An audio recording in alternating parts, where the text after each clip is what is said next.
Hello, I'm going to share with you today some travel tips and some things that you can do to prevent a lot of stress and even save a lot of money when traveling for Italy. But it takes a little bit of preparation before you even start packing, even during the weeks or months that are leading up to when you're going to take the trip. These are things that I've learned from traveling to Italy over the last 25 years and for hosting trips for small groups of people for the authentic Italy immersion, 15 to 20 people at a time. So please subscribe so that I can send a notice for the next one that's going to be coming up very shortly, probably in the next week or two, that can save you, again, time, stress, and money when traveling to Italy. The first one, of course, is, and this seems like very basic, no-brainer, but it's credit cards. So try to make sure that you check and make sure that your credit card doesn't charge a 3% admin fee on any purchases that you might make in Italy.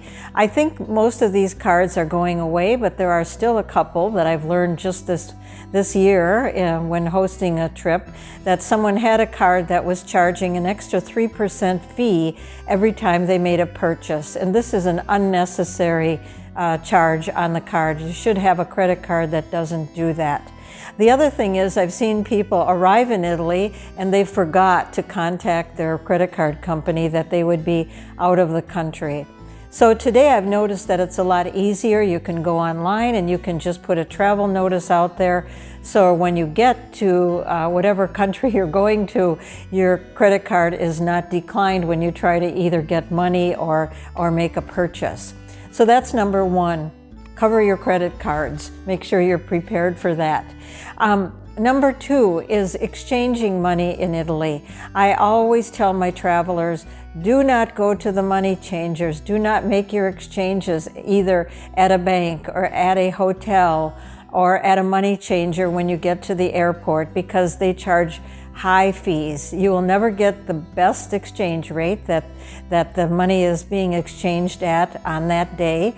And in addition, they add additional charges for their services.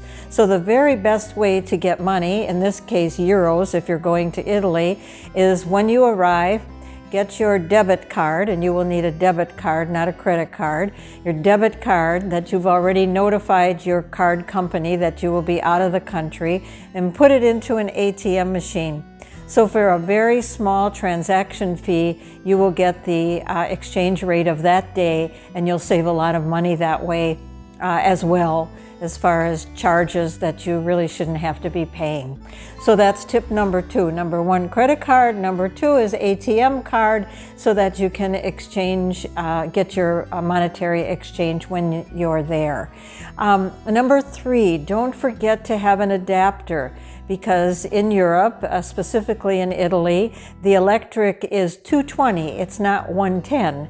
So you can order an adapter through Amazon or any luggage company, and they're really very, very reasonably priced, $10 to $20.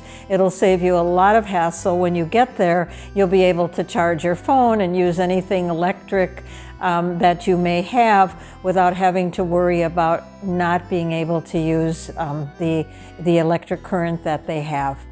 And then that's number three. Number four is insurance. I have a lot of people asking, should I get insurance before I go?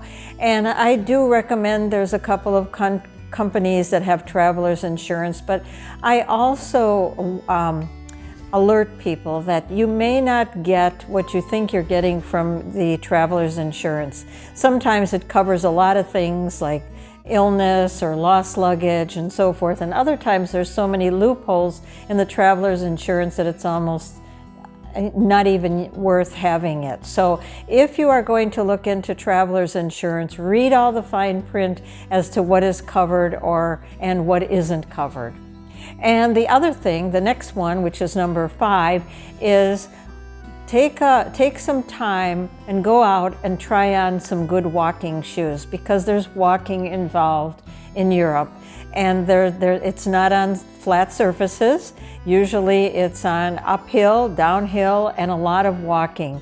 So while you have some time, go and try on some good walking shoes. Go to a sporting goods store or a walking shoe store and try on shoes and make sure that your feet will be comfortable. And I usually recommend something that has a mesh fabric on it so that your foot doesn't get overly heated. But one of the worst things to do are to take shoes along for a trip like this that has a hard leather bottom surface, which is going to hit the ground, and it's going to possibly cause pain after a while, after 1 or 2 miles, because there's no cushion in there that's going to absorb the shock of when you're walking.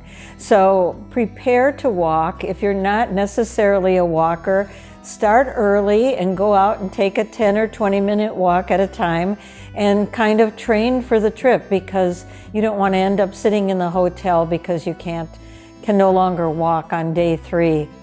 The next and that's number 6, is to bring a water bottle. Bring along a good water bottle that you can take with you when you take your walks and you go on your tours, because water, especially, and I can only speak for sure in Italy, the water in the fountains is absolutely wonderful. It's safe to drink, it's delicious, and you can fill up your water bottle at any time. So, excuse me, number 7, and the very last tip of all, is to bring a very light backpack. Not that you're going to need a backpack necessarily for every place that you go, but I've had backpacks that are made of leather and they're very heavy. And by the time you put in a cell phone and a water bottle and a couple of other things, you know, you've got 5 or 10 pounds on your back where you don't really need to have. I went and I found a really reasonably priced made of silk backpack. It's so light, it doesn't take any room in your suitcase to pack, and it doesn't take any weight, and then it doesn't take any weight on your back at all.